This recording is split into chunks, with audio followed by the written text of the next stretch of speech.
Are you looking to sell your property without all the usual headaches associated with traditional property sales? Maybe you're looking for a straightforward, hassle-free, quick sale. We've got you covered at G67 Home Buyers. Ditch the stress of endless viewings, the waiting game with property chains and the buyers missing deadlines. No matter the condition or location of your property, we're ready to buy. And guess what? We'll give you an instant cash offer, no traditional hoops to jump through. We get it. Sometimes you just need to sell fast, and we're here to make that happen. We'll often be able to buy in just a few days. You no longer need to worry about the sale falling through after weeks or months. We have buyers ready now. We handle everything for you, even paying your legal fees, and there is no hidden fees or estate agent commissions to pay. Just a smooth, easy sale with us by your side, helping you every step of the way. I am David Smith, and I will personally help you find a hassle-free solution to selling your property fast, beginning with a free, no obligation cash offer for your property. Remember, I am here to help, so get in touch in the link below and let's chat. Welcome to Social Sessions. In this intriguing episode of Social Sessions, we embark on a thought-provoking exploration of the psychic realm with the esteemed Carol McGee. Join us as we delve into Carol's personal journey from her upbringing to her discovery of psychic abilities, while also examining the intersection of psychic phenomenon with religion and social expectations. From understanding vibration levels to the role of tarot cards, Carol sheds light on how individuals can embrace their intuitive gifts while navigating religious beliefs and societal norms. Welcome to Social Sessions, Carol. How are you doing? Thanks very much, Sean. So I'll just do what I kind of do with everybody, right? I just kind of take everybody back to their kind of upbringing and stuff like that. So where was it? Was it Glasgow or was it kind of Paisley you were? No, I was brought up in Duntoker, which is a small village right outside Clydebank. So I was born and brought up in Duntoker. So what was it like? Obviously, we psychic and all that, and we all kind of see different shows and we see different people and stuff. So what was it like kind of being young and kind of realising that you had this ability? Well, that's the thing, I didn't realise. I just thought it was normal. You know, as a child, I used to see things, or I used to see spirit in my bedroom. I used to see people walking through my bedroom, and I was scared. And I just thought that was something that everybody saw, because nobody ever said that it wasn't normal. That's not something you get taught at school, is it? No, it's not really. But I mean, this was happening to me before I went to school. And so, you know, I always felt I was an adult in a child's body. Right? So in my house, I always felt as if I was the mammy. And that my mum and dad, how could they be telling me what to do and I know better?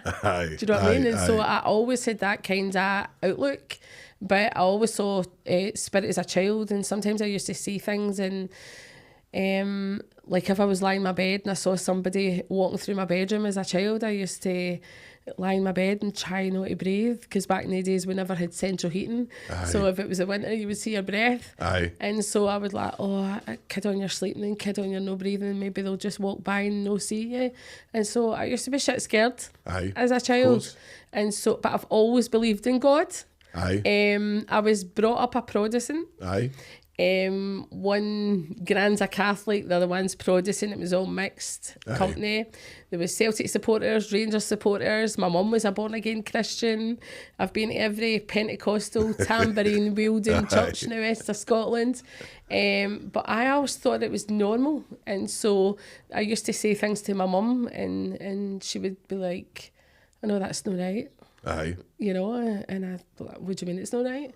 And she's like, oh, you can't be saying that. I don't know what you mean, you know. And so therefore I then started thinking to myself, how am I saying that and they know? How do I know that and they don't?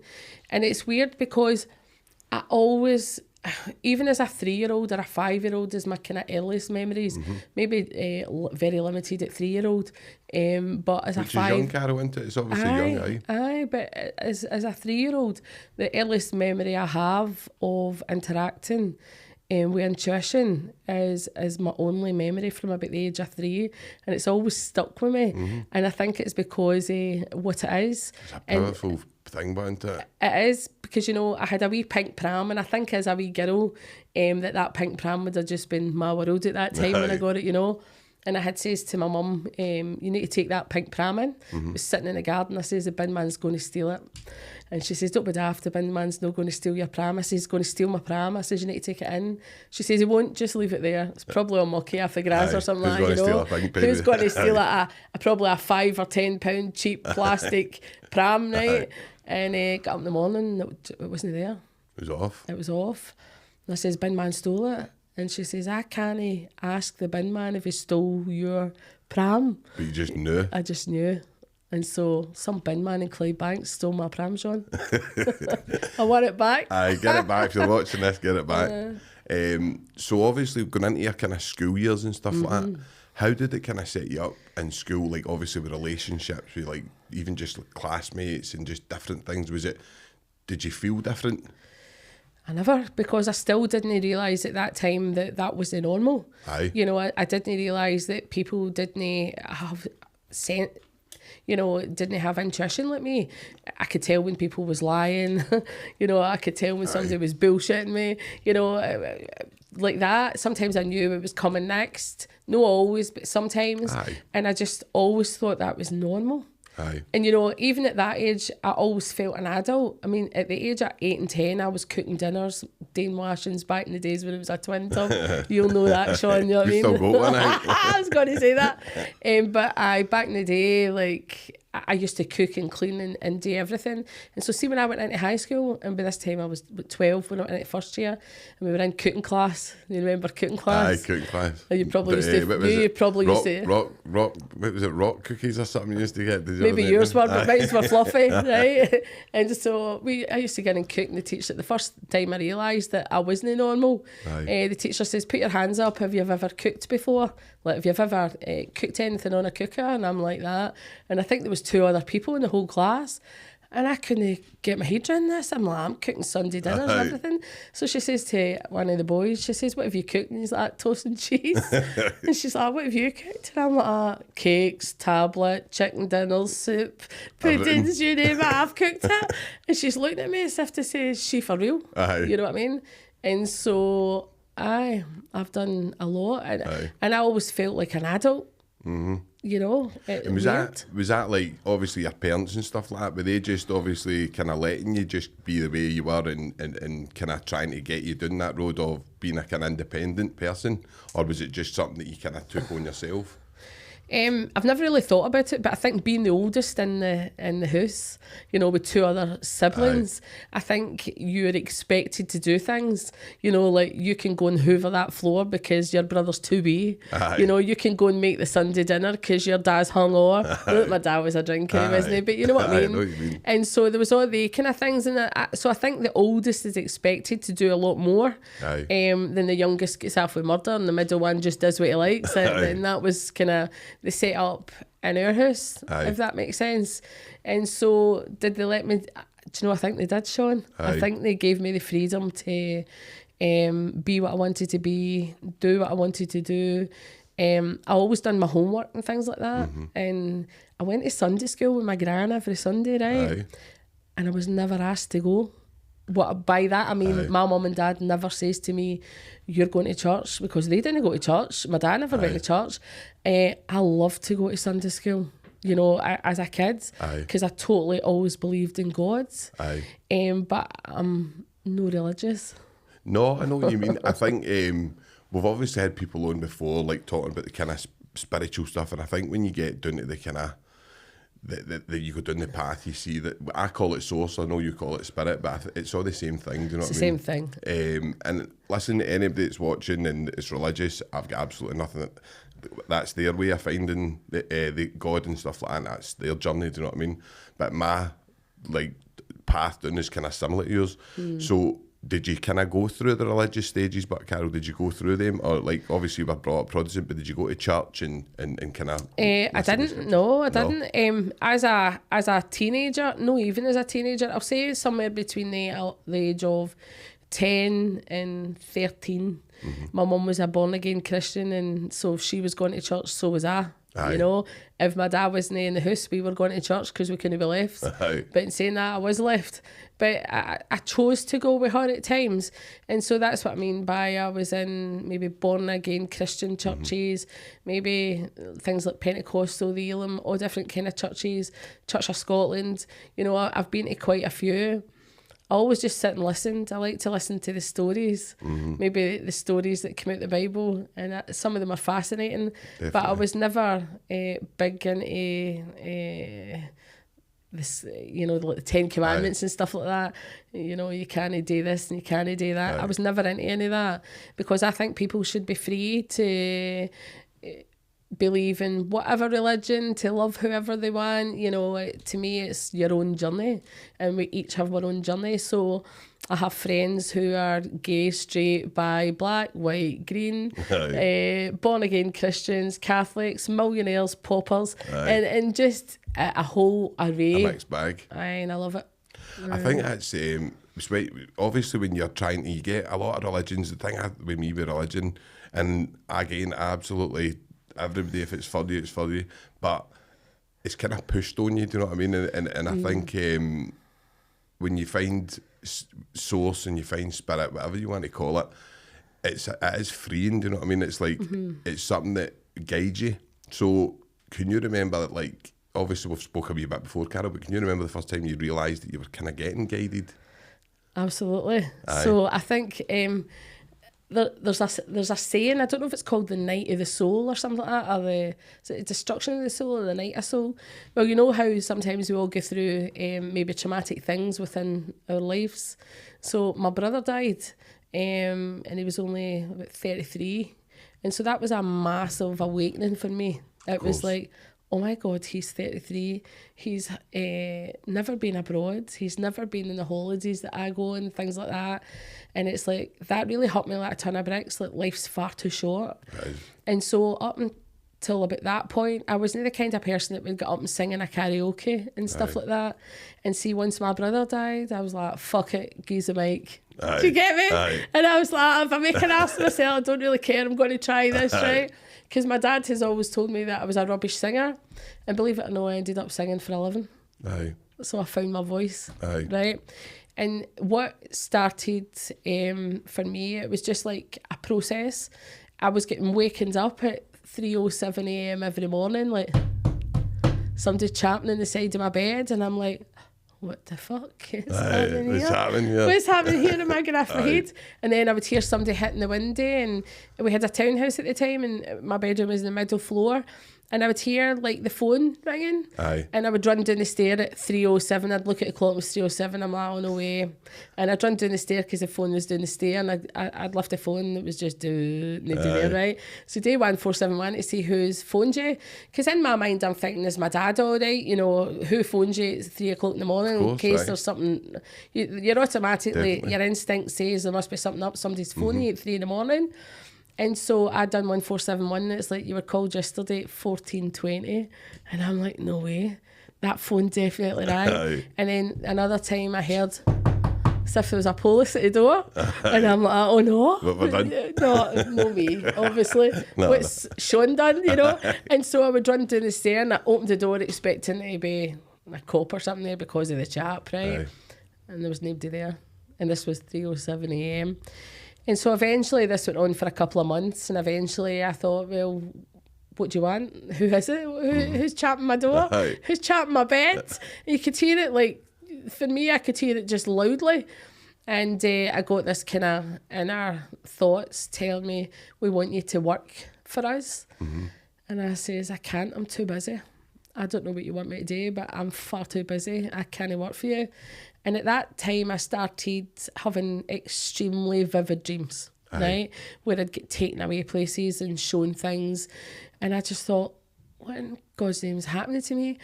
And I had met this other being, mostly. I feel it was an angel, right? And I believe in angels because I've seen them from when I was a child. And so this being came in, and she is like that to me at the time.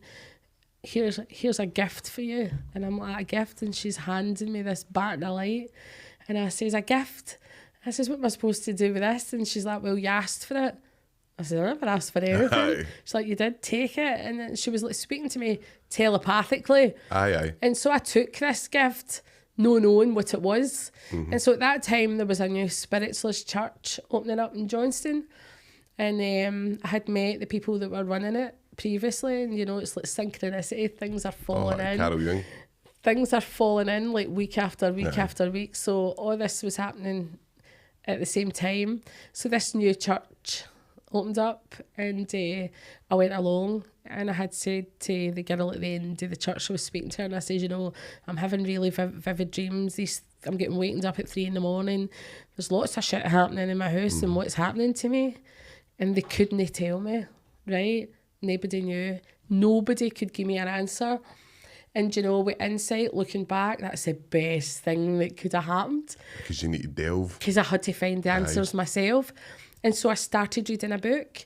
And then when I was reading the book, it was maybe recommending another book. And then so I'd read that other book. And I was devouring about 3 books a week. And that's how I ended up learning what I do. With understanding the kind of what you've got now is we've obviously spoken, you've got a really good understanding of a lot of stuff, and I spoke to you before about how I read the Celestine Prophecy. That's my first book. All right, okay. I absolutely loved it. And that kind of took me on the same similar journey in the way that you start reading books. Probably not read anywhere near as much as you, but you do start reading Carl Jung and people like Eckhart Tolle and all the different kind of people, you know what I mean? But so when you're obviously starting to go, you're obviously probably bumping into people who are similar to you, Carol, right? And have got psychic abilities and stuff like that. How can anybody tap into that psychic, or is it a gift? Well, it's like if I was a piano teacher, I could teach you how to play the piano. I could probably get you up to a really good standard, but you'd never be Liberace. Aye. And so I think you're born with it. I never used to think that. You know, I'm open to change. And so I'm still open to changing my beliefs. Aye. I mean, there's things that might be happening that I've got it wrong, and so I'm open to change if you can prove to me what you're saying is correct. Aye. And so I can probably get you up to a good standard, but you're either born to be a good medium or not. But I can teach you how to work with your psychic, how to develop your psychic abilities. I can show you that so that your intuition develops. So everybody can develop their intuition, but tapping into the spirit side of it, where you're talking to people that are souls that's passed over, I think you're born to be a medium or not. It's no, I can tell you how to do it, but you may not have the same standard of mediumship as people who are well known, developed at the top of their game. So in other words, you'll probably batter out a good tune, but it won't flow the same. And that's how I see mediumship. But psychic abilities, I can show you how to develop your psychic abilities, no problem. And I learned to connect with spirit playing poker. Was it? Playing poker. Did I tell you that? I know we had a wee talk. No. But wait to hear this for a Full story. house. Aye. So wait to hear this for a story. So I was thinking up ways, because I'm predominantly self-taught in what I do, right? Which is good, because it means I've not got anybody's bad habits. It's like having a driving instructor and you're learning their bad habits or not. Is there people out there, Carol, with kind of bad habits, or even maybe... Aye. You know, or they get into such a rut. I can tell who's taught people just by speaking to them. I can hear their teacher's words coming out their mouth. Do you know what I mean? A bit like religion as well. Of course. No, aye. And so where poker's concerned, I was thinking about ways about how to connect with spirit. And so into myself, I'm thinking, spirit, right, if the answer's yes, I want to feel you in my left hand, so I would feel my left hand pulsating. And if the answer's no, I want to feel you in my right hand. Aye. And so that's how I learned to develop my intuition. Like, my left hand and my right hand was yes and no and stuff like that. And that's how I started off in the beginning. And so I was playing Texas Hold'em poker online, right? To such a good standard. I was in the Super Leagues. Oh, were you? I was millions of pounds in virtual cash, right? And I was playing £1 million hands at a time. And I'm like, spirit, I'm going to win. No, I'm going to win. Can you imagine if somebody's in your ear saying to you, Carol, you're going to win this? And so it was... I would say it's all guys I was playing. Very rarely was it a woman. You might get one woman or something or the odd. I was probably sitting at a table with like half a dozen guys playing in this Super League, right? And it's like beating them all hands down, you know? And so I got up one morning, I thought, that's it, mastered it, finished. And I never played again. And that was you done? That was me done. Because I've probably got quite an addictive nature. So I didn't want to sit and play poker continuously in case I ever started playing with real money. Of course. But every now and again I got up to the casino. Last time I was there I won $2,000. Get a wee shuffle.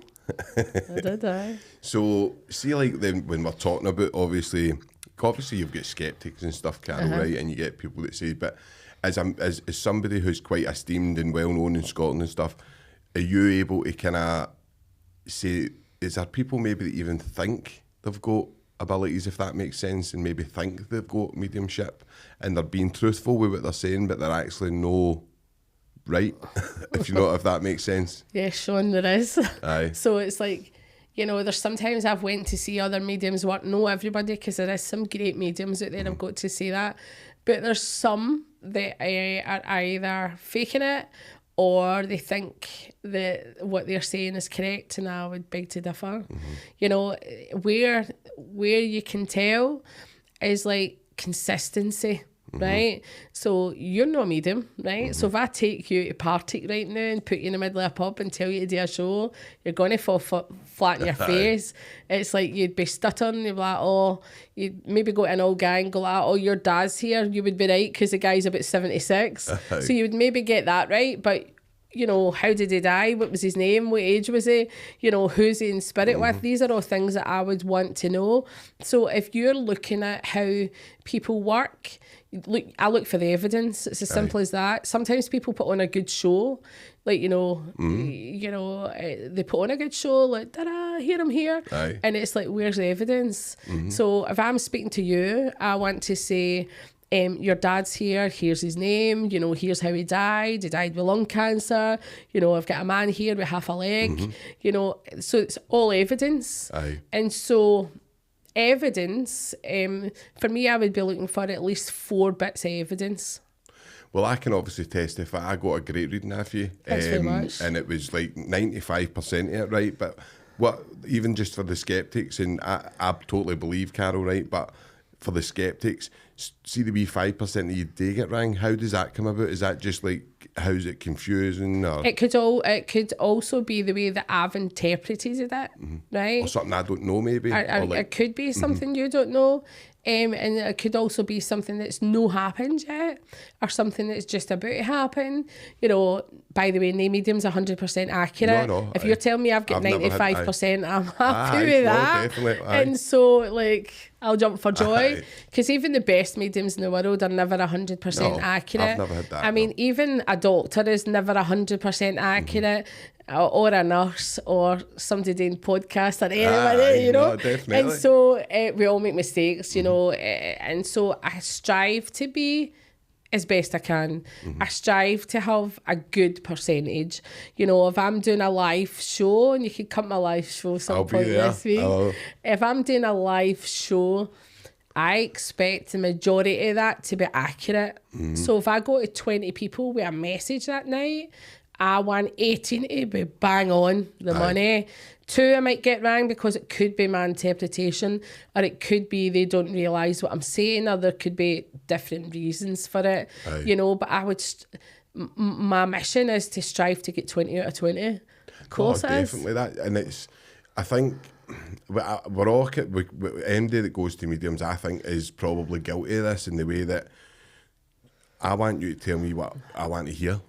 Right, and so if I don't hear that, or I hear something else, then it's no what I wanted to hear, so it's a bad reading, if that makes sense. And I get that, I understand why somebody would want that. It's like, I always want my grannies to come through, and if they don't, it's like, when it's, the person could be right about everything else, but because your grannies don't come through, it's like, that's no, that's shit. the eye. She's but shit. My granny did come through with you, and you got the name right and everything, you know what I mean? So, as I say, it's just like, you just probably, in my head I go, I know what my granny, in the exact way you said, this is the strongest one that's coming through, like, she's here and she's basically coming to talk to you, do you know what I mean? And the way that was the way I would expect my granny to come through. Well, and I can say what I like, but during a show I would be more mindful of what I'm saying. And so a one-to-one should be more personal. But the other thing is, you know, even in a one-to-one, if I'm not getting it 100% right, or there's somebody or something you want to know, at the end I'll say, Sean, what do I ask me? And that then gives you the opportunity to say, well, obviously it's no in my case because I did bring her through, but at the end, if I hadn't had brought your gran through, then you could have said to me, I wanted to hear from my granny the night, and I would say, right, I'll try, don't tell me anything, don't tell me her name, don't tell me when she died, tell me nothing, and then we'll see what happens, you know, and then I will ask Spirit to bring her through. It's not, you know, it's a bit of a taboo subject, because some people will say to me, what, is that not conjuring up the dead? How can you conjure up the dead? And I say, it's no conjuring up the dead, you know, if you don't ask, you don't get, so let's be asking, you know, and so I can ask for anybody to be brought through, but it doesn't mean to say they're coming, you know, and so if I ask for that person to come through, I need to have the evidence that it is that person. So if you say to me, well, you've not brought through my granny, going to bring through my granny, and I'll say, right, Sean, don't say a word, not bring through your granny. I'll say, and in my mind, I'm saying to Spirit, can we have his granny really wants a message? That would be appreciated, you know, because I always appreciate what I get. Of course. And so they would then bring through your gran, and she would come in, and I would say, well, here's your gran, she got glasses on, her name's this, here's how she died. Is that correct? And then you would say, aye, that's my granny. So if I then brought through a woman and says, oh, this is a wee quiet woman, you know, she's about 6 foot tall, a wee quiet woman, she's about 6 foot tall, skinny, really, really quiet, you'd be like, no, my granny. That's not her. That's not her. And so just say no, and don't be scared to say no. No's are brilliant, you know. You know, that may sound strange, but my pal always says to me, how can you say you love no's? Because I do, right? Because it makes me work harder. Does that make sense? If you're saying to me no, then I'm going back and I'm saying to Spirit, this isn't correct, you need to give me something else. So it makes me work harder. But also it proves that I'm not reading you psychically. Aye, I know what you mean. You know, so some of my best messages has been from people that said no. And so I done a show in Clydebank Town Hall one night, and I says to a girl, you know, you've got a silver locket in a box in your house that belongs to your mum. She went, I don't. Aye. And I says, your mum's showing me a silver locket, and inside that locket there's hair belonging to your gran.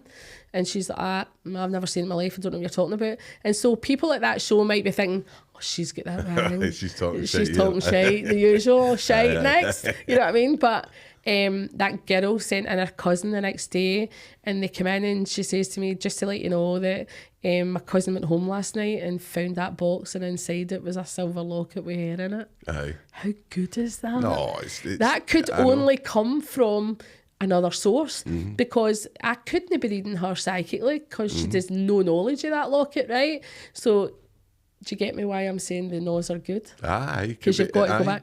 There was another boy in, I was in a show in Maryhill, and I think the boy was working in the pub, I can't remember. So I gave him a message, and I had says whatever I said and brought through a load of people. I says, and your Uncle Frank's here. He says, I don't have an Uncle Frank. And I remember the name. Do you know, I never remember my messages. I couldn't tell you what I says to you the other night, but I remember that. I think as if it's a lesson, I remember it, right? So he says, I don't have an Uncle Frank. And I says, well, he died when he was young. I says, he was really young. I says, he just gives me the name Francis. He went, no. And then he messaged me. So by the time I get home for the pub and get in the house, this boy had messaged me. I know his name's John, but I can't tell you. He'll probably watch this, right? He's on my socials. And so he had messaged me, and he's like, oh my God, Carol. He says, I went home, phoned my dad and went, I get a message off this psychic. He says, and everything she says to me was bang on the money, really good, you know, 100% accurate. She only got one thing rang, and his dad says to him, what did she get rang? Told me that Uncle Frank in spirit, and I says, I've not got an Uncle Frank. And his dad turned around and says, I had a brother Frank that died. God, I know it. And he says, how do I know this? He says, it's not something to talk about. It's mental, isn't it? Mad, isn't it? Definitely. And so that just proves that I'm not reading his mind. And so that's what I mean by the no's are good. Aye. You know, and so I see it as a challenge. Definitely. Right? And I also see skeptics as a challenge.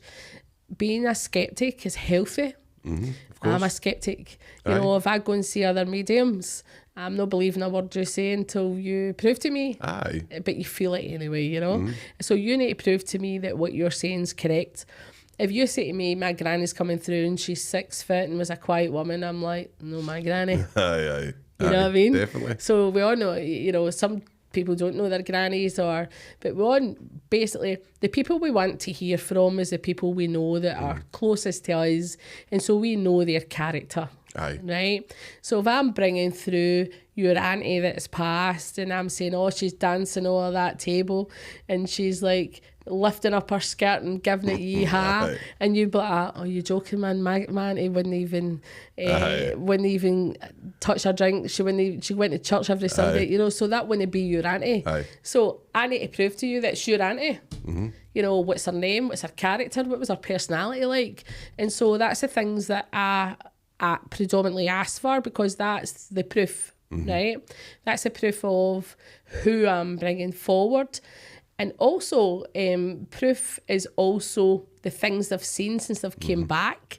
So your gran might come back, I don't know what I say still now, I can't remember, Sean, right? But your gran might come back and say, do you know what, Sean, I'm dead proud of you, you're doing well, I've seen you're doing all right, I've seen you've got this other vein coming, you know, it's like buy yourself a bigger telly, whatever the case may be. And so she'll tell me that she's seen all this, or there may be things that I tell you that she's saying and you'll be, aye, that's right. Aye. No, definitely. Right? Definitely. So that's proof as well. So it's proof of who they've seen since they've passed over, what they've seen since they've come back. So to me, that then proves the existence of the human soul. That the body might die, but the soul lives on. So in other words, you're going to heaven. I know, and I think that takes us on perfectly to my next kind of bit is like your own spiritual beliefs, Carol, right? Okay. So obviously we've spoken, you call it spirit, I call it source. What is it? What do you think it is? What do I think it is? I think we're going to a different dimension, right? So I think, you know, I don't believe there's a hell. That's my own belief. I don't believe there's a hell. I know the Bible tells you there's a hell. I don't believe in hell. I think we're living this hell on earth, right? Aye. And so I think we're going to a better place. And, you know, I can only go by my experiences and what fits for me. And other people might have different beliefs, but I believe I'm going to a better place. Aye. And I know this to be true because I've died twice and came back. So you've been there? I've been there. And so I didn't want to come back. Aye. And so just before my 8th birthday, I had meningitis and I had severe septicemia. And so I was going purple, all these purple spots and stuff like that. And I was in a coma and I died. And then I come back. So on the way, I stayed in Tokyo at the time where I was brought up, and they were taking me to York Hill. And after the doctors had been out 3 times and said I had a virus, the usual, they don't know what's up with you. My wee granny, who's passed now, went to the doctors while she was alive, no while she was dead, obviously. I began the doctor a job. And brought the doctor to the house for Clydebank Health Centre and says, she's not got a virus, she's ill. And probably my granny saved my life. And you know, these things are coincidentally tied into the rest of my life. So the doctor says, I think she's got meningitis, because by this time the purple spots were coming out. And says to my mum, we need to get to the hospital. If we don't get to the hospital within half an hour, she's got to die. And so by the time they got me to the hospital, the doctor told my mum I would be lucky if I woke up in a vegetative state, or they wouldn't, or maybe they would have to amputate limbs, like sometimes happens to kids. But I was lucky. But I didn't. My last memory before I went to York Hill, I'm in an ambulance. I think I told you this. I was in an ambulance. I've got millions of stories, right? I'm in an ambulance going to the hospital, kind of lucid state, in and out of consciousness. Doctors might say it was because I was ill, but absolutely wasn't it. And there was this nurse in the ambulance with me. Nurses used to wear paper hats back in the day. I remember that. I've seen it, but aye. You're kidding yourself on you. You're older than me. You've probably seen it, right? So it's like they used to wear paper hats. And there was this nurse in the ambulance and she was holding my hand and she's like, Carol, don't worry, you're going to be fine. And so when I eventually came out of this coma, I was looking for this nurse who had a green stripe and on her white paper hat. And I said to my mum, where's the nurse with the blonde hair and the blue eyes? My mum says, what nurse? I said, I want that nurse. I don't want that other nurse. I don't want the one with the green stripe. I said, don't want that. Or the blue stripe, whatever it was. And she's like, what nurse are you talking about? I says, the one that was in the ambulance with me. She says, there was no nurse in the ambulance. Wow. And so I believe that was my first time seeing that being. the person that kind of guided you and stuff like that right through your life.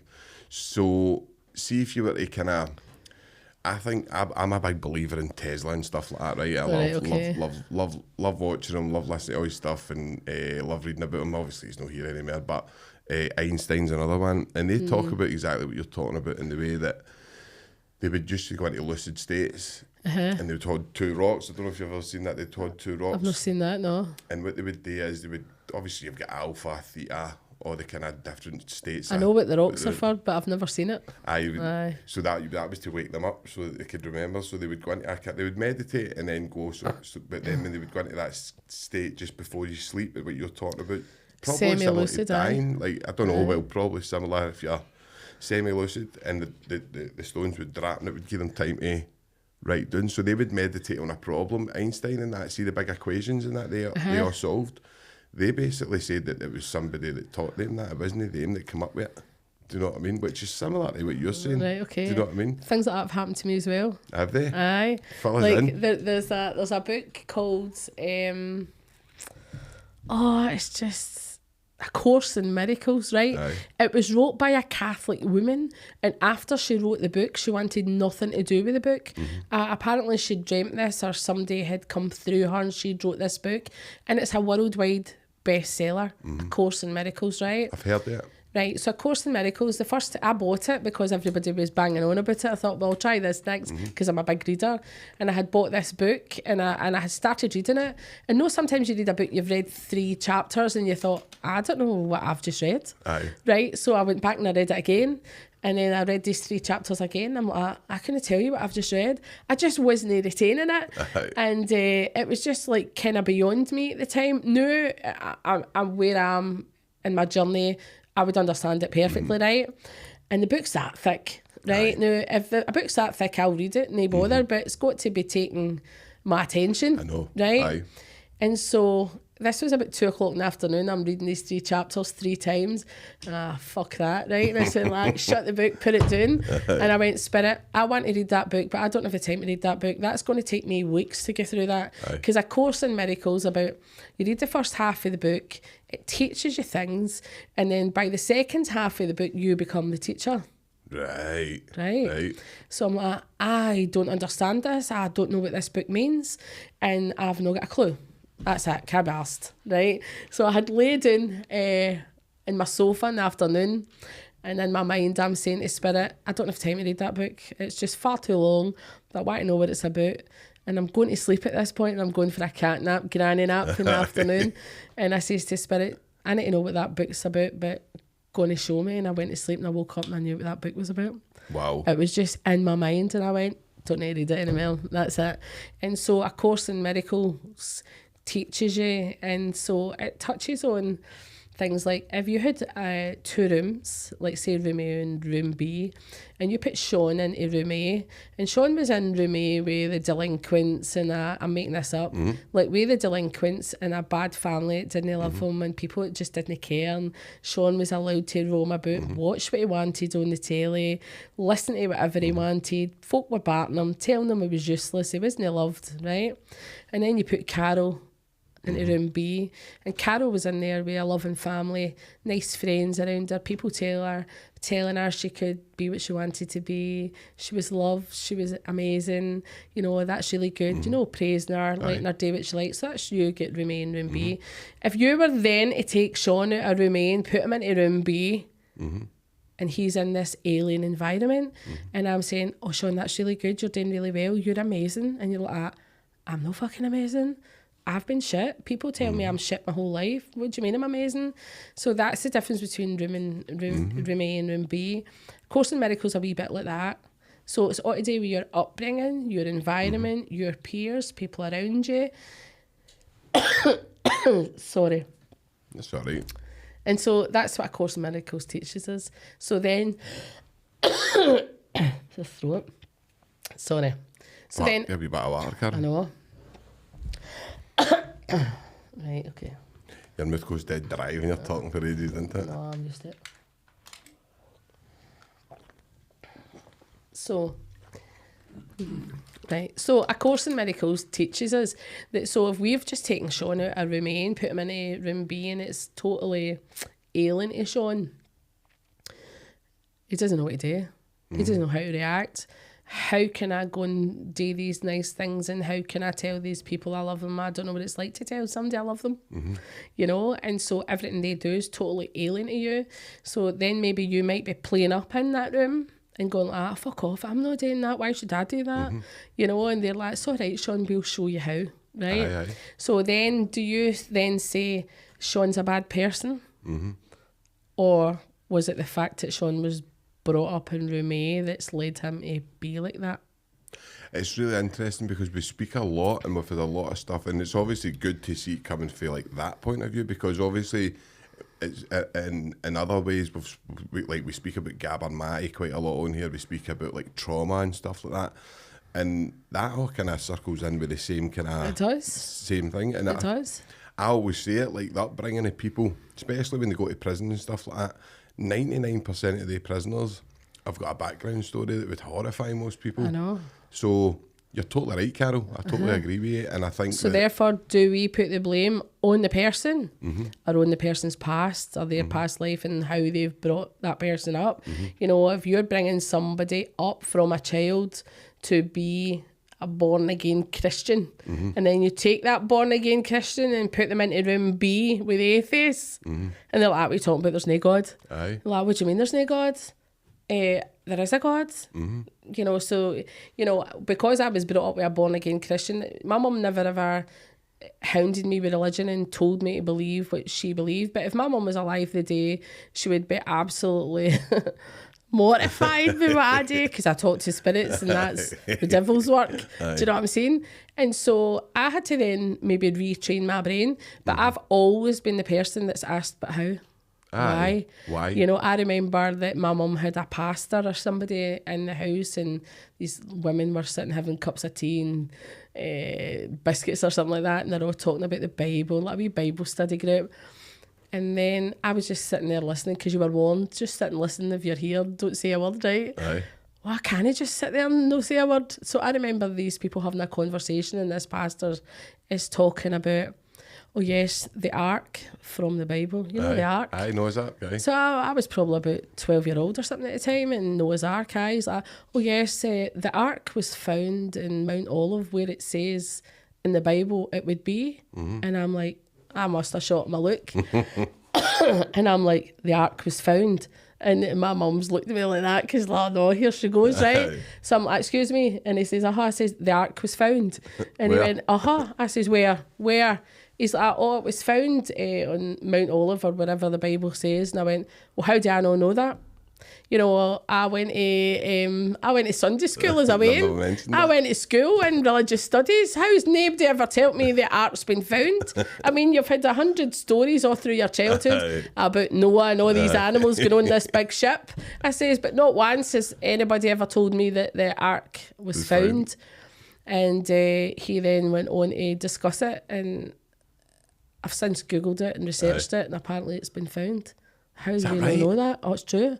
It's true. It was found where they says it was found. Like, it was like the mountain defrosted more than usual one year, and the ark was found, or what they reckon to be the ark has been found on Mount Vesusa. I can't remember off the top of my head, something like that. And so it was found, and I'm thinking, this guy's talking shit. How can I find it? How can the ark be found and I don't know about this? You know, because the first, as a child, one of the first Bible stories any of us get taught is about Noah's Ark, and comes two wee cuddly cartoons, not about tigers and all that. Do you know what I mean? And I'm like, nobody's ever told me it's been found. And take me it. Aye. You know, where is it? Is the lion still there? You know, it's like, wow, that was a wow moment, definitely. Right? And so, it's been found. So see, like, in your practice and stuff, Carol, is like meditation and all that really important in the way to obviously clear your mind of the clutter of everyday life? I call it like societal norms, right? And I call it like the way that we're all kind of programmed in society. And to me, I don't think it's right. I don't think if you look back a couple 100 years ago, I don't think we're built to take on what we're taking on now. I don't think our brains, I think that's why we've got so much mental health problems, I think, and so much addiction in that, is because I don't think we're really built for this, the way it's all planned out, in the kind of mortgages and the bills and the kind of all the stuff that we're taught, and we're taught a different set of skills in school, do you know what I mean? And we're kind of conditioned as a young person. So, see, trying to free yourself of that, you do need to meditate, you need to get yourself on a different vibration. So is that really important when you're doing your shows? You know, it should be, right? I should probably be meditating more than what I do. And funnily enough, this week, I've started meditating more than what I normally do, but I used to meditate a lot in the past. I think I got to a certain stage and I was like, oh, I don't really need to meditate that much. I just need to walk in and switch my consciousness. And that's what I do, right? But this week, more than ever, I've started going back to it, right? And it's not because my mind's cluttered, because I'm really disciplined in my mind. It's because I'm getting right into quantum physics. Oh, I love it. Right. Don't know anything about it, but I love it. I'm getting right into quantum physics and channeling and travelling and stuff like that. Astral projection and all that. I've done for years, right? I've done the astral projection, but now I'm getting into quantum physics, which is a full different ball game. Astral projection, I have astral travelled places around the world at a specific time, and I've heard people talking, what they've been saying and what that conversation is, right? I kept most of it to myself, and then I repeated it to a couple of people, and they're like, oh my God, that's what gets said, right? And so that's what happened. But now I'm getting into quantum physics, as in I can go into a different realm and learn what this book is, or learn how to play the piano, or learn something else. And so I'm playing about with that now. No, it's listen, I kind of watch a lot of stuff, and I see like the subatomic level, like the kind of laws, like the laws that we know that rule the universe don't actually apply when you look at stuff. It's fascinating. And I think, so I'll ask you this, and I don't know if you'll know much about it, right? But a lot of people are kind of interested in this kind of darkness that's over Hollywood and stuff like that, right? There's a darkness that everybody's in. I don't know how much truth's in it, but they talk about different realms, and there is evil entities and stuff like that. What do you believe? Do you believe that? Do you think there's evil entities in different like parallel universes and all that kind of stuff? I think there's a spectrum, right? There's a spectrum of spirit, or even human beings, or there's a spectrum in anything, right? And I think it goes from what we would call bad to good, we'll say, right? So there's a whole variety of things in between. So I've experienced really highly evolved spirits, where you just know you're in the presence of a highly evolved spirit. And it was like overwhelming. An epiphany, all different things happening. I've had loads of epiphanies happen, believe it or not. And then I've experienced what I believe to be heavy dark souls, right? So do I believe heavy dark souls exist? Aye.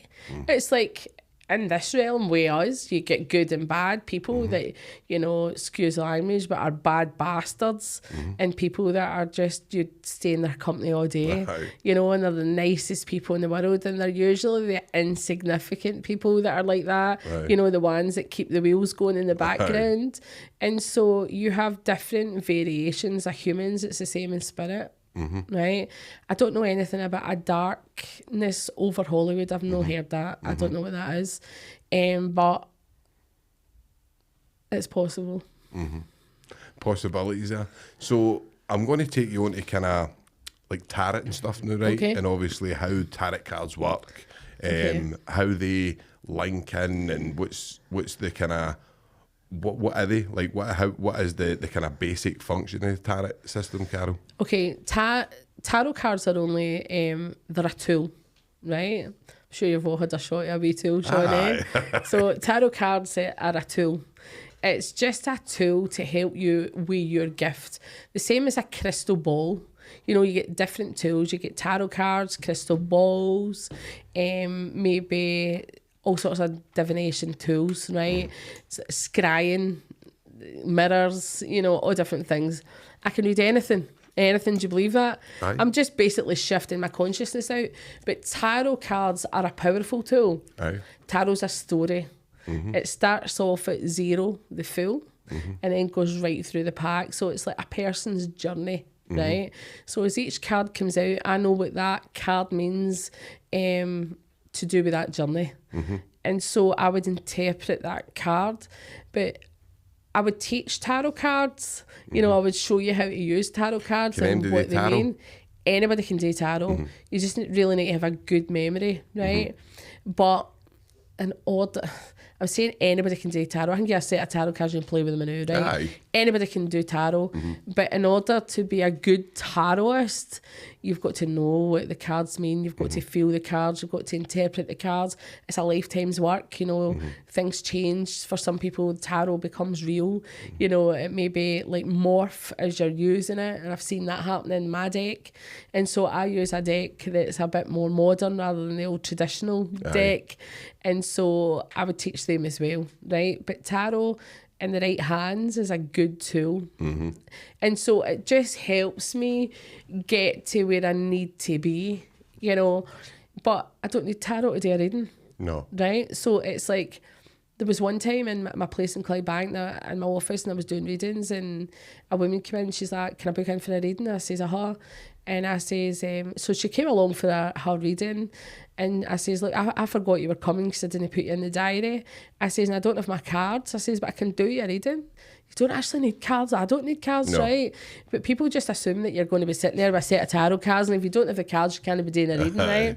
So anyway, I gave her a reading. I think I brought through her mum and dad or something like that, and she was crying and she was upset. I was telling her what was going on within her life, and she's like, aye, and here's how you can help yourself, and blah, blah, blah.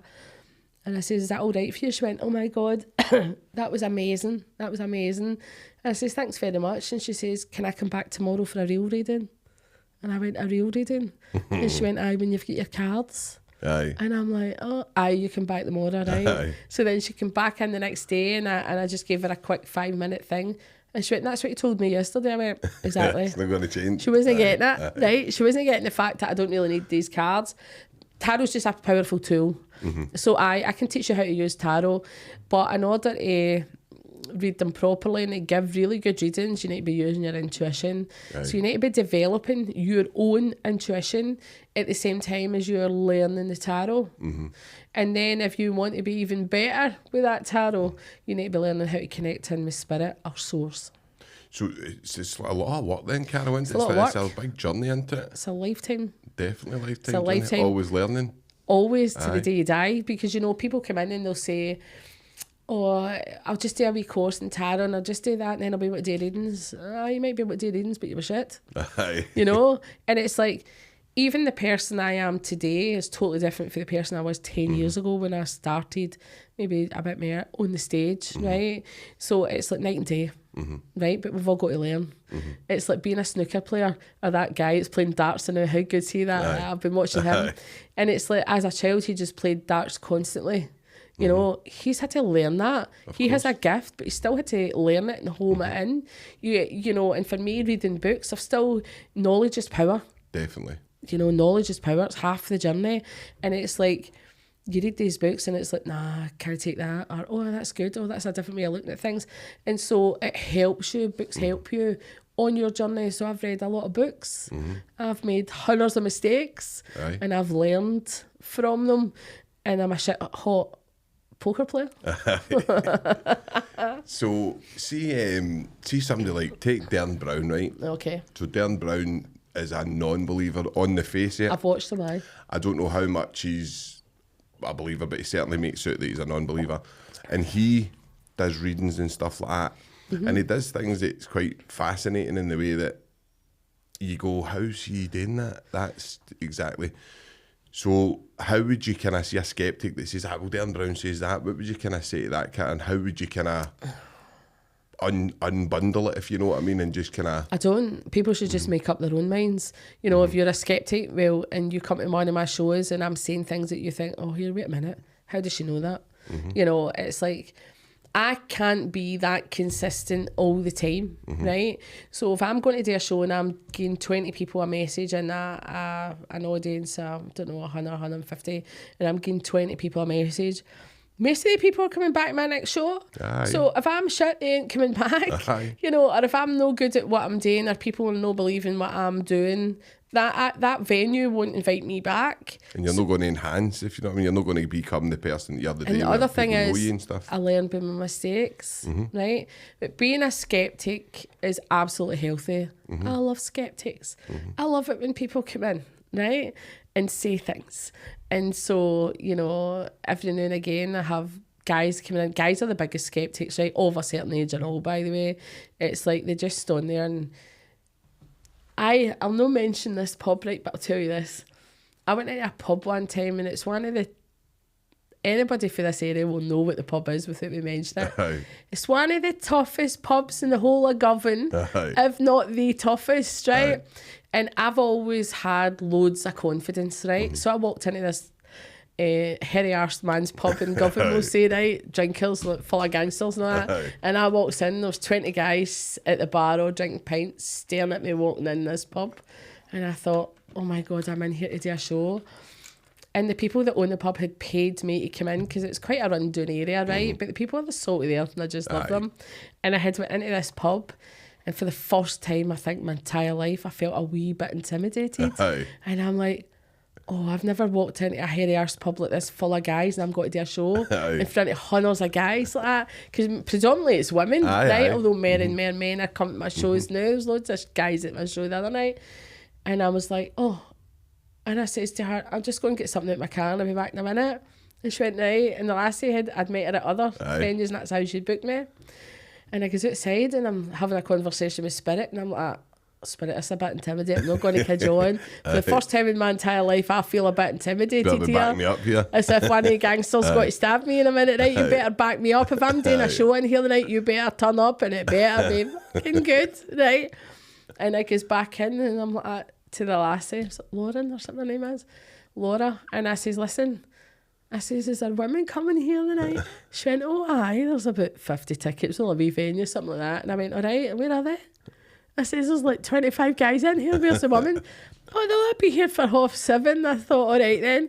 So women did turn up, Aye, aye. right? And so it was probably half and half, which is a lot for a show. And I done this pub, right? And there was a guy hackling me in the corner. And he keeps like, aye, a lot of shit, aye, no bother, and all that. And he was like behind a glass partition. So I'm saying all this other stuff, and everybody's like, oh my God, that's amazing, because I'm just shooting them all down in flames, one after the other, like Skittles, right? And I went to this guy and he was standing at the bar with a pint. He's like, aye, right, no bother, a lot of shite. And I says, a lot of shite? I says, aye. I says, well, you're single. And he went, what? And I would never normally do this, Sean, right? But they were just, I'd had enough by this point. I went, you're single? And he went, aye. I says, because your bird left you. And he went, what? And you could hear them all laughing. Oh my God, she's heard about you, right? I says, your bird left you and fucked off with your pal, is that right? And he's like, that with his pint. And it turns out to be true, right? So the guy this was in this one pub, it turns out to be one of the best nights ever, right? Even though they're just the salt of the earth and I loved it really, right? So if we'd been super intimidating, it turned out to be really good. So there's a guy sitting behind a glass partition, didn't he? Watch what I'm saying, maybe. And so he's kind of hackling me, right? And I says, you're sitting behind a glass partition that I can't see. I says, I'll get to you in a minute, like that, right? So you could hear him laughing, aye, no bother. So just before half time, I says, right, that guy behind the glass partition, could they see him? Stood up, so he stood up. He was quite a good looking guy actually for Govan, to be fair, right? So he stood up and I went, all right, and he went, aye. I says, come here. And I had pulled out the tarot, talking about tarot cards, and I don't always use them at my show. Anybody that's been to my show will know that I don't really, occasionally I do, but not really. I went, come here. And he went, what? And I was like, pulled out 3 cards. So he pulled out 3 cards. And I can see it because everybody knows now. Apparently they were talking about it for weeks in the pub. And I says to him, I went, oh. And he went, what? I went, oh, I know his name, but I'm not saying it right. And I'm saying, you're going to jail. And he went, what? I went, you're going to jail. I says, you're getting 3 years shoved up your ass. I says, I know you've never been in jail before, have you? And he went, what? And he's like, with his pint. And he put his pint down and he went into the toilet, right? And I'm shouting, make sure you don't bend down in there, not and watch yourself in the jail. You know, you'll be getting it. Watch that soap. And, you know, I'm just having a laugh at him because he was taking the piss out of me all night. And he comes back out and I'm like, and I says to him, all kidding aside, I says, you're get in the jail. Aye. And I went like that, and he sat down and never said a word. I says, but I'll speak to you at half time. And he went, right, okay. I says, I'll tell you what's coming out the cards, because I didn't want to pull it all out in public, right? But I could just feel it flowing. I think spirit were giving me because they were hackling me, right? That's just how it works sometimes. And he came on at half time, and I says to him, well, here's what I was getting. I says, you're getting 3 years. I says, you're getting 3 years for something you did in a day. Right. I says, you're taking the dairy for somebody else. And he went, yep, like that, right? I says, but you're about right, you'll only do a year and a half. I says, at the most, I says, but I do think you're getting the jail. And he went, correct, like that, right? So he took the dairy for somebody, right? He was a nice guy, right? I don't judge anybody. And I need to go back and see if he got to jail or what happened, actually, because I don't actually know, right? And so, in fact, I'll go back and see him, right? So I had said that, and at the end he came back in, he's like, Carol, can I have a word with you? And I went, aye. He says, and I had brought through somebody to pass and whatever else I had said to him, and he came in and he says, I just phoned my sister there and told her what he said, and she was greeting down the phone and that. He says, and I can't believe, he says, I went on to my best mate in the pub who were sitting with, and he says, I sat down, he says, and he's like, fucking colours drained out your face, are you alright? And I said his name again, and he went, aye. And he's like, what's she talking about? Is that a lot of shit you got to jail? What you got to jail for? And he went, aye, mate. And he went, what? And he's like, I get caught doing whatever I get caught doing. And he's like, I'm your best mate, and how do I know this? He went, I've no told him, do. Fuck's sake. Right? So all this had come out, right down to what he'd done and who it was and everything. And he's like, oh my God, he's like, Carol, I was a massive sceptic before I came in here the night. No anymore. He's like, but thanks. Right? And see, I had spoke to the lassie who runs the pub after it, and she's like, Carrie, we're talking about that night for weeks. Everybody want you back. Everybody want me back. So Govan, she'll be back soon. But Govan was like most intimidating place ever. But I handled it well, and it worked out well. So we'll move on to your shows then, Carol, right? And obviously they're getting bigger, they're getting better. You're kind of getting that kind of UK wide now, and you're really well known now. How is that when it comes to, because we were talking about how everybody knows you when you're in your own area and stuff, but is it weird when you're kind of out now and people recognise you and stuff? It's a wee bit surreal at times, right? Because up in Glasgow the other week, and I walked into a pub, and I was with my friend, and as I'm walking into this pub, somebody was like, oh my God, how you doing? My friend knows this person. He's like, oh, hi. And the guy leaned over him to grab me and went, oh my God, it's Carol McGee. And so my other pal's like, well, do you know her? And they're like, aye. And so like, he then introduced me to his other pal and says, oh, this is whoever. And he's like, I know, I'm on a Facebook page. And half the pub was on my Facebook page, I think, right? And so my pal, G's like that to me, Carol, do you not realise how well known you are? And I'm like, nah, not really. And sometimes I'm out for dinner and stuff like that, and somebody will be serving us, and I'll be sitting with my family, and they'll be like, oh, Carol, how you doing? And I'm like, all right, aye. But I don't know. I was in Aldi 2 weeks ago. It's a true story, right? I was in Aldi with my daughter, and a lassie came up and she went, oh my God, Carol, how you doing? And I'm like, all right, how are you? And I didn't know what it was, Sean. I really didn't, right? My memory's rubbish. I don't even kid on. And I went, I forget your name, what is it again? She went, you're at it, you know who I am. And I'm like, no, honestly, don't. No, I don't. And my daughter, she'd been like, wait to do her shopping or something. And my daughter came back, she's like, Mum, you don't know who that is. Sure you don't? And I'm like, no, I don't get a clue. But the woman came back up and told me who she was, but I still can't remember who she was. Apparently she's one of my super fans on my page. Need to get the wee diamond thing. She's got one, that's what she says, and I still can't remember. My memory is really bad. I don't know if it's because I work with spirit and I give out so many messages, but the messages are no mine. No. So what's the point in me retaining it? You know, what do I need to remember what I said to you for? Or I'll probably not remember your name next week. You know, it's like I can't remember we done that podcast. Like, no. I know. You know, it's nothing to do with my age. You know what I mean? It's Does it take a lot? It must take a lot of energy, yeah. Like when you're like, do you feel shattered after a show? No, you're kind of on a high, right? You're on a high because you're lifting your vibration, you're lifting yourself, you're working in that spirit energy. So that spirit energy is round about you, is what I think.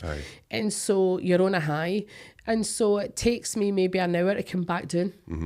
after a show, I naturally bring myself in with just a cup of tea or something like that in the house when I get home, and just chill out and watch a bit of Korean dramas. I watch Korean dramas, and I watch a bit of something on the telly, and then I go to my bed. So, see, what's your favourite show been? What's like the show that stands out to you that you felt that you were just like in a different kind of... There was one night, right, I done an experimental, I billed it as this, because so everybody knew what was happening, right? So I want to develop into such a way that it's just pure spirit coming through. Do you get me? Aye. And so I billed a night as an experimental evening of mediumship, where I wanted to access spirit in a different way that I hadn't done before. And so... Have you heard of the Akashic Records? Aye. Well, I wanted to India?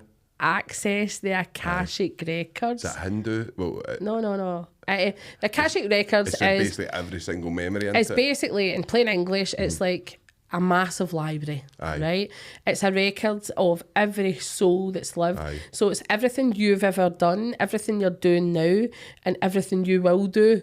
So past, present, and future. And so I should be able to access the Akashic Records. Right, so I wanted to, I never told the audience what I was going to do, and so in my mind I wanted to connect with spirit in a deeper level, like a semi-lucid state. So I would put myself into a semi-trance state, do you get me? Where maybe I would allow spirit to come through me, and people said they seen my face changing and stuff like that. Oh, did they? So I was experimenting with that. So I had done a special night, like instead of the normal price of like $10 a ticket or something like that, but you knew I'm not going to tell you what I'm going to do, but it's experimental. And so people had turned up to see that, and the place was sold out, it was packed, right? And so I allowed spirit to come in and blend with me, and I wanted to blend with spirit and access the Akashic Records. So in other words, I was allowing your loved ones who'd passed over to come through me, and I wanted to access these Akashic Records so I could tell you who was in spirit, who was here, things you'd done in your life, things you'd seen. And so it made it more personal to you, and it gave a lot more information. And that night went on for about 2 hours, and people were coming up to me at the end of that. That's the best thing I've ever seen in my life. And folk that had been to see hundreds of mediums before were coming up and saying, Carol, I've seen your face changing. What were you doing? So at the end of it, I explained to people what I was doing, that I was putting myself into a semi-trance state, and I was accessing the Akashic Records. I didn't want to tell them what I was doing before I done it, in case it never worked. No, I know, because obviously it's an experiment, so you could have been going in there and it could have fell kind of flat. Well, if it's like, you know, people are singers and stuff like that, they need to trial out their songs. You know, otherwise they'll fall flat in their face. I mean, Madonna just doesn't jump onto the stage and start singing like a virgin. She's probably sung it 100 times before she's been on that stage. Well, I need an audience to practice things that come into my mind. And so sometimes things are coming into my mind that I want to trial it. Right now it's quantum physics, right? And so I'm quite scientific and all sorts of things like that, and I always have been, so I want to try these new things. So, you know, even though I'm at a certain stage within my career, or I'm at the top of the game, where I'm doing big shows and stuff like that, fair enough, I want to be better, right? Of course. I want to have better evidence. I want to have you know, bring in more people, the person that you want, like doing their national insurance number, you know, I want to do these things. And so I need to practice as well, and I need an audience to practice on. But because I do so many shows, I'm constantly practicing, and I learn by my mistakes. So if I've got something wrong, like that 5%, you say to me, oh, Carol, this wasn't right, I'll go away and question myself. You know, I'm my biggest critic. Nobody needs to critique me. I'll critique myself. So after every show, I'll be thinking about my show on the way home while I'm driving. What did I get wrong? How could I have done it better? How can I make it better? Could I put that across in a better way? Was that cheeky there? Because I can be quite cheeky, Sean, you know. It's all tongue-in-cheek, but isn't it? Like you're funny with it. Do you know what I mean? Well, my shows are worse, right? So it's like, my shows are a skate on thin ice at times, you know. But I think I'm respectful, but I can be funny as well. So I've learned how to do that. You know, I've learned what I can get away with a skill. And what I can't get away with. It's like, It's like everything else, like playing darts. Aye. You know what you've done wrong before if you can't get 3 in a bed, and that's they aim for 180 each time. Aye. Or a 9 darter. I want a 9 darter mediumship. You know what I mean? I want to walk away and say, my God, that was amazing. Aye. Right. Of course. I think anybody, like, we all strive to be the best version of ourselves, don't we? We all kind of strive to be. And I think I'll take you into this, Carol. I don't know how much you'll know, and it might be unfair to take you into this, but I'm quite big on kind of mental health. Right, okay. Addiction, stuff like that. It's all kind of something that I'm passionate about.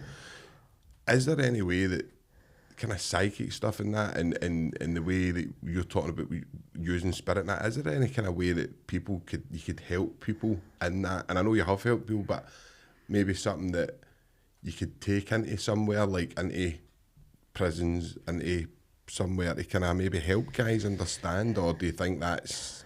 I think people's thoughts are energy, right? I believe that. So if your thought is you get up in the morning and your first thought is, where am I getting my next gram of kit for? Then you need to then change your thoughts, right? Because if your first thought says, where am I getting kit for? If you're an addict, right? As in heroin, right? In case somebody doesn't know what kit is. So if you're looking for your first hit of heroin in the morning and you're like, right, I need heroin. I'm going out, I'm getting ready, I need money, and when am I getting the money for? And so you're focusing on getting that heroin. So you need to then change your thoughts as you wake up in the morning to say, well, I know I'm thinking about heroin, but how can I change my thoughts? How can I change my routine? And once you start putting yourself into a different thought process, you start becoming something else, right? Because we are what we think. I believe it's awareness is a massive thing, and I think people's vibrational level is really low in these places, maybe prison, and the schemes and stuff as well. Do you know I know, what I mean? but that takes you back to A Course in Miracles, Room A and Room B. Totally. So let's say prison's Room A. Definitely. No, I agree with you. The thing that we always the barrier we always face, right, when we speak to everybody is, how do we raise that awareness level in prisons? How do we get the awareness, or anywhere in Room A? How do we do it? How do we put them into Room B? And sometimes when they go into Room B, Carol, they don't feel comfortable, if that makes sense, because it's no that. It's like everything else. You would tell them, I'm taking you out your comfort zone. Do you want to come out your comfort zone? They need to want to do it. Yes. You know what I mean? You can't just, Sean, I'm taking you out of Room A and I'm putting you into Room B. Fuck off, I'm not going into Room B. I know. You know, it's better, but it's not in my head, it's no better. I know, I want to stay here with my pals and the people that love me, but do they love you because they've just helped you your shite and they're just giving you heroin? So do they actually love you, or they just want to make money out of you? Definitely. Do you know what I mean? Aye. What, are they going to stab you in the back? Are they going to, are they all out for themselves, or what they're doing? Do they really care about you? Or is it just lip service? So you need to start off there. And the other thing is, you need to not judge people. So you need to say, do you know what? I understand that you're comfortable in there. You've been in there for 5 years. Why don't we try this? And here's why we want to try this. Because see, once you get into Room B, and I know it's uncomfortable, but see, once you get into Room B, you might like it. They flourish. You might like it. You know, the Wi-Fi's better in Room B. You know what I mean? 5G. Tobacco's better in Room B. Aye. We give you a wee fag, but we can't give you heroin, but we give you a wee fag. Aye. You know, or maybe a wee joint or something like that, but no heroin. Aye. And so the mixture gets a joint. You know, something like that. Not that I'm condoning it, but you know what I'm talking about. I know exactly. And so you need to kind of change it. So for some people, it's a gradual. It's just, for some people, the initial thing is dropping a thought in there. You know what, you're really missing out because the Wi-Fi's better in Room B. You know, and Plant so the you're just planting the seeds, and then you're going back and you're saying, well, why don't you come in and try it? Why don't you use it? We've got a free slot today. You know, definitely. or we've got a spare bed today. Why don't you come in here? And so it's just planting the seeds, and then maybe trying the meditation, and then maybe trying to change your thoughts. Like you wake up in the morning, you go, you know what, I know I want heroin, but I'm going to have a fag instead. And so it's just that one wee change. And once you've implemented that wee change, then you just put in another wee change. And then eventually it's a big change. So, you know, even what I do now started off with a wee change, like with playing poker, and before you know it, I'm on the stage. You know what I mean? From playing poker. And so, everybody can change. You know, everybody can change. It's open to everybody. You're not stuck in Room A. You can leave if you like. You know, you need to want to leave. You do. You know, but you're no stuck in that. You know, it's like, how many people do we know that's been addicts in absolutely smashed it and come out and now they're leading a good life. So many. Exactly. You know, so if they can do it, so can you. Definitely. You know, but you need to want to help yourself. No, 1,000,000% couldn't agree more with you, Carol.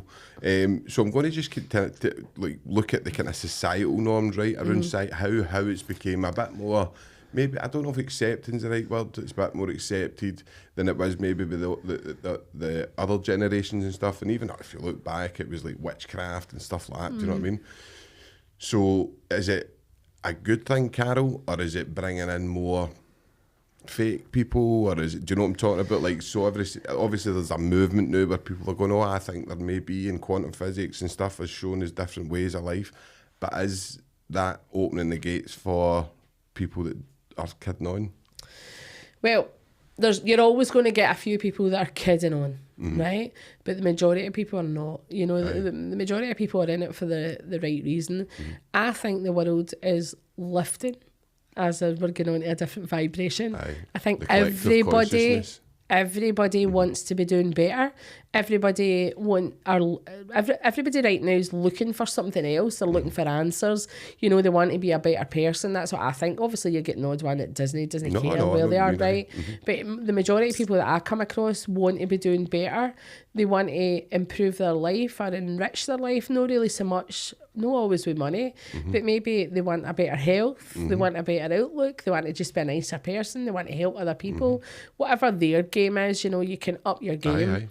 And that's something that's collectively happening throughout the world, because I think there's a lot of bad things happening in the world just now, you know, like wars.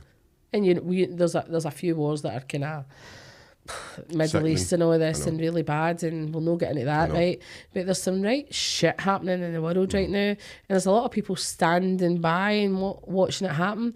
And it's like, so how do we change that? How do we get these people to listen and saying, you know, war's not the answer?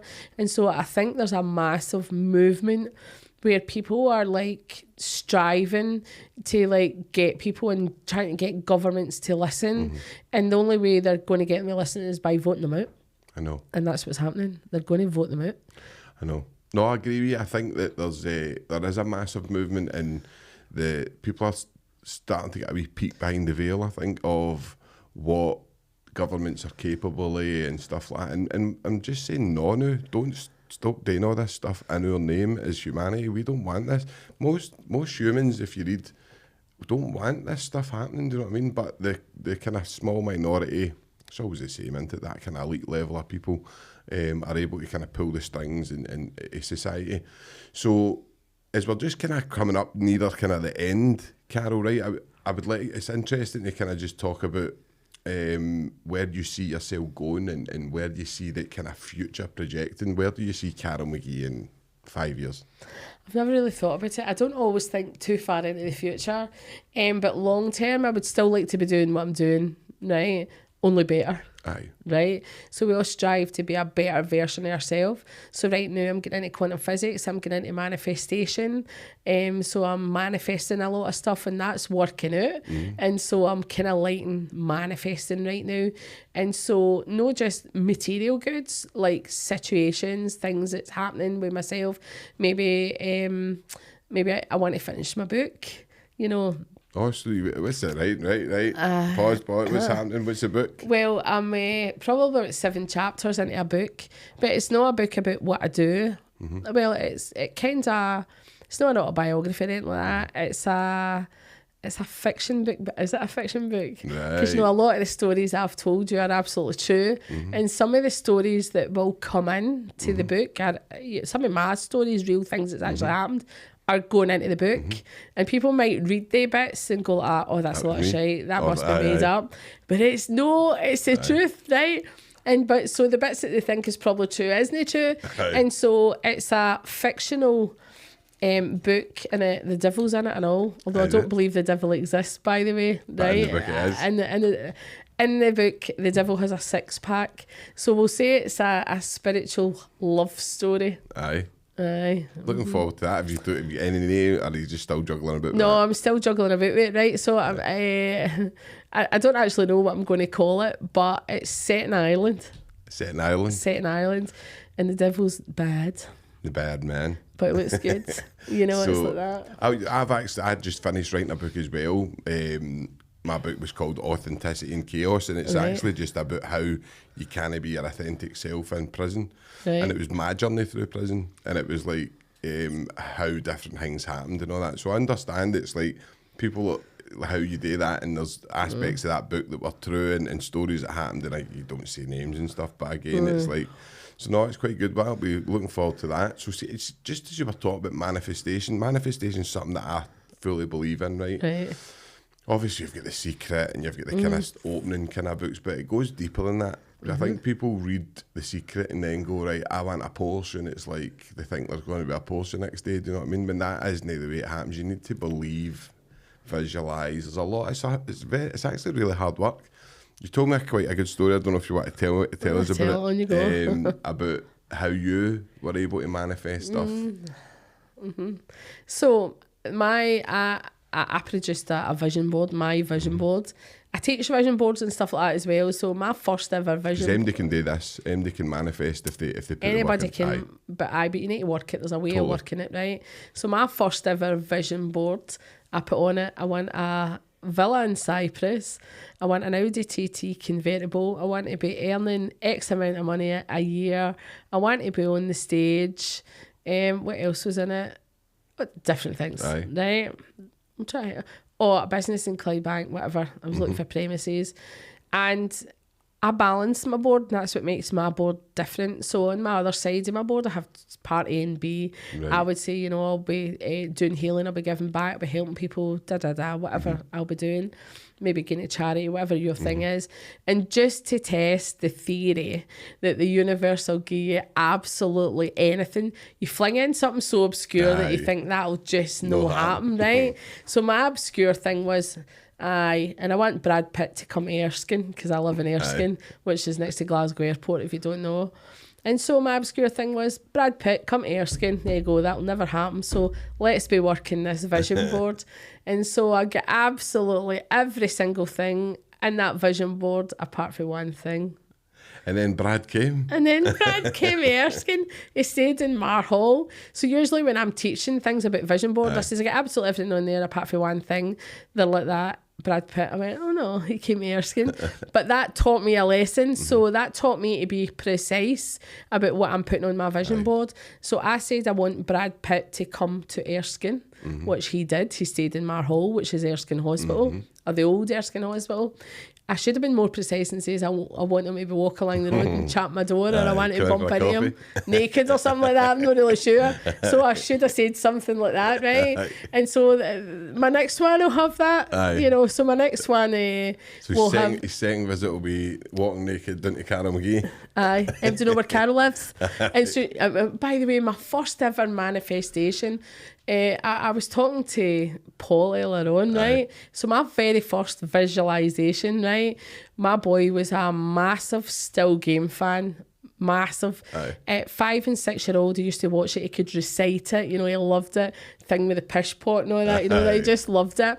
And he's like to me, Mum, I want to meet them. And I'm like, all right, okay.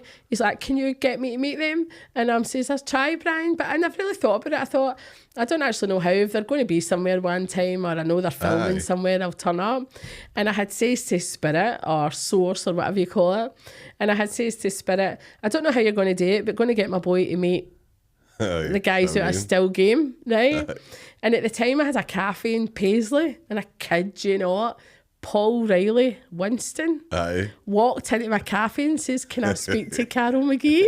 Walked right in. And so my cafe was a cafe in Deer Green Place. So Ford Kieran, Winston, they were all in it. And so mad. Brian met them all, and he got his photos taken with them. He was like a superstar in the local papers for the day.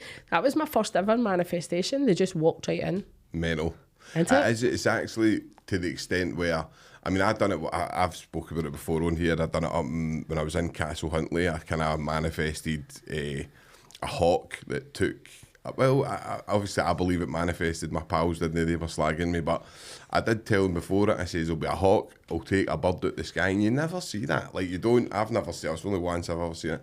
And we're walking around the exercise yard, next thing, boof, right out the sky. And my pal went, "Oh, you're going to say that was you that done that." I went, "Well, what is it? I know. Tell me another way." I said, "I'm not really." It's like my boys did psychic. He says to me the other night, you know how when Celtic were playing Motherwell yesterday, you probably might have seen it, we'll not get to that, right? But he's like, me, here, mum, Blair Spittle's his pal, by the way. They went to the same school, brought up together, so primary, So he met him last week when they was out, and he's like, here, by the way, Blair Spittle's going to hang me the first goal. He's going to score the first goal.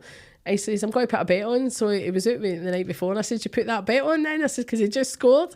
He's like, I forgot. But he's like, he tell everybody in the work, he says, Blair Spittle, he said, I just seen him scoring the first goal. And so everybody in his work's messaging him, like, Brian, did you put that bet on? He's like, nah, I forgot. But so he's quite intuitive and all, So obviously just coming up to the end, Carol, what have you got on coming up? Like, you can obviously tell the viewers what's your next stage. Are you going to what's your social media stuff, and you're moving into different elements? Where can we find you, Carol? Carol McGee Psychic.com. That's where all my shows are. That's where you can get all the tickets. Loads of shows coming up. I'm absolutely inundated right now. I'm probably a wee bit too busy, but I love what I do, so I'm no complaining. But I'm going to start doing podcasts. Social media stuff, You need to get me on then. So, who are you? But I am going to start doing things like that when I come back for holidays. And obviously I'm getting into quantum physics and manifestation, and that's kind of what I'm playing about with now. So that's probably what I'll be playing about with for the next year or so. So beyond that, I don't know what I'm doing. Apart from a few holidays and stuff like that. But show-wise, I just love what I do, and I just want to continue doing that. And I'll maybe do a few more courses, you know. So I'm going to be doing a lot of stuff on the internet, like courses that people are looking for. That, you know, not everybody has the time to go away. And maybe, or affordability to go away for a week and do a week's course. So I'm going to bring a lot of it online, because there's not a lot of information out there about what I do, like constructively or easy. I explain things easily, I think. And so I'm going to be putting courses online as well. So kind of like a strategic course, maybe how to manifest, different things like that. Brilliant, Carol. TikTok, I'm going to be doing a lot on TikTok and all. I've actually just started doing TikTok. Well, that's what I need to get into, because I've been lazy with my socials. And so I do have a lot of followers on social media, which I'm glad of. But I'm starting to get into the TikTok way of thing, because a lot of people are just migrating on TikTok. TikTok's great, but it's hard. Like, I've only started doing it as well on your Instagram, and you're looking at things and you're going, how's it working there and it's not working there? But do you know what I mean? It's so weird. It's like a minefield. I think we all just need a poll, don't we? Aye, we all do need a poll. We do need a poll. So I'll just move on to the kind of last bit, right, with some viewer questions, right? Okay. So the first viewer question is from Sheridan, and it says, what do you think about past lives, and how is it connected to your current life, and do we need to go through certain trials in life due to past from mistakes? I think so. I think we can learn from our past, right? So I think we're connected. You know, in my mind, the soul's multifaceted, and we come back time and time again to learn things. You know, you could come back as a woman one time, or come back as a man another. You can come back as maybe a child that dies young, you know, all different things like that. Do we learn from them in another life? I think you can. There's a book called Many Lives, Many Masters, and that's a phenomenal book on this subject, right? And, you know, that teaches us things like, you know, sometimes people have got a fear of things. And for instance, you have a fear of water. I'm making that up, you don't, right? But you have a fear of water, and you may have drowned in a past life.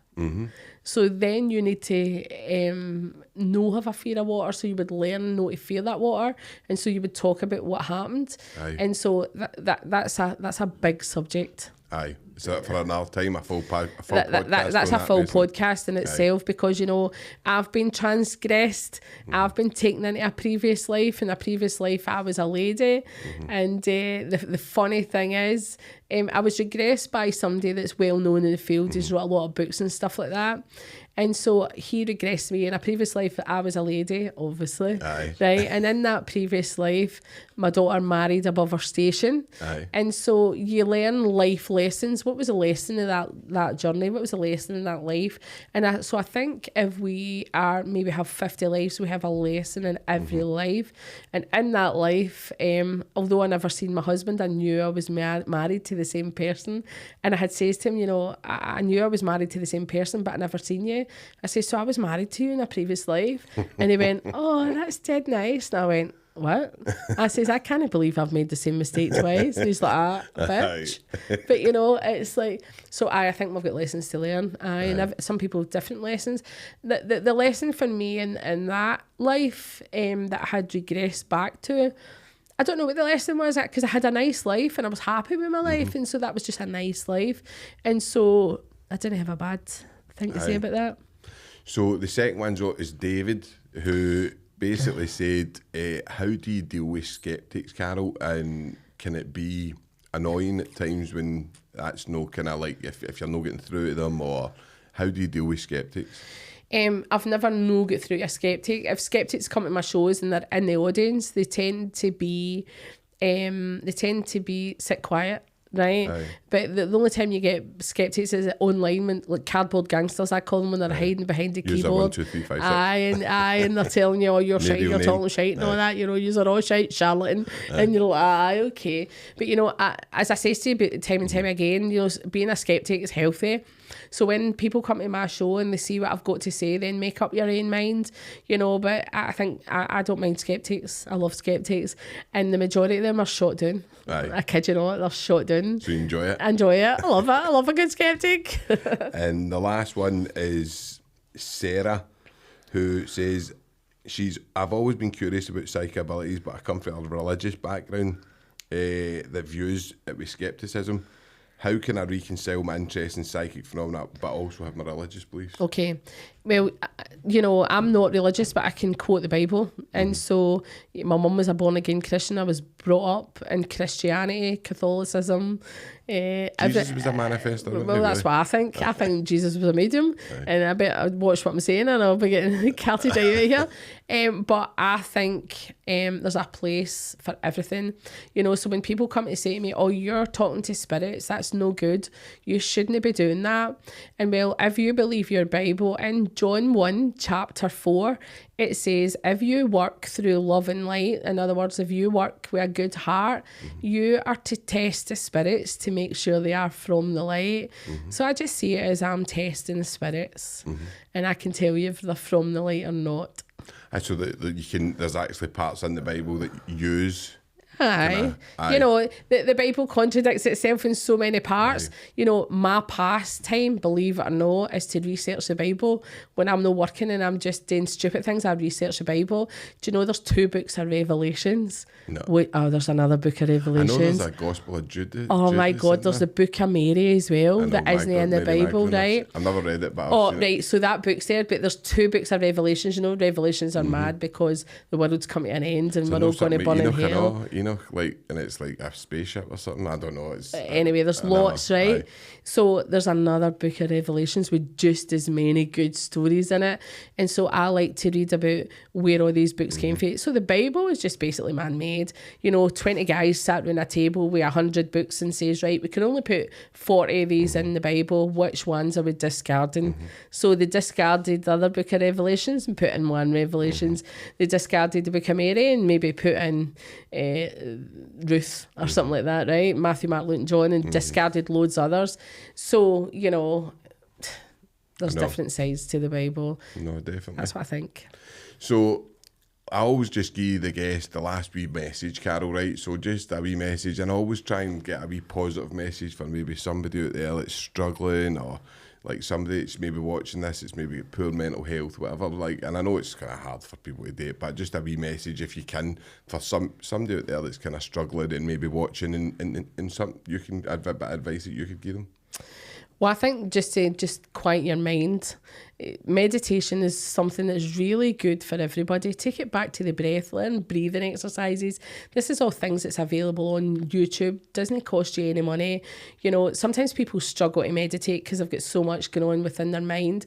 Some people can learn to meditate within a week. Some people can learn to meditate within 6 months. Some people might take them 2 years. And I've taught meditation for a long time, and everybody's different. So it's like, be kind to yourself, give yourself time, persevere, and so meditation will be really good for you and you don't realise it, and it helps quieten the mind, and it's the beginning of your journey. Definitely. It's Definitely. like open to every soul. Aye. All the bad ones too, all the good ones, and all the in-between ones. You know, it doesn't discriminate. So I wouldn't try it. That's what I think. So thanks, ladies and gentlemen, everybody. Carol McGee. Nice to speak to you, thanks.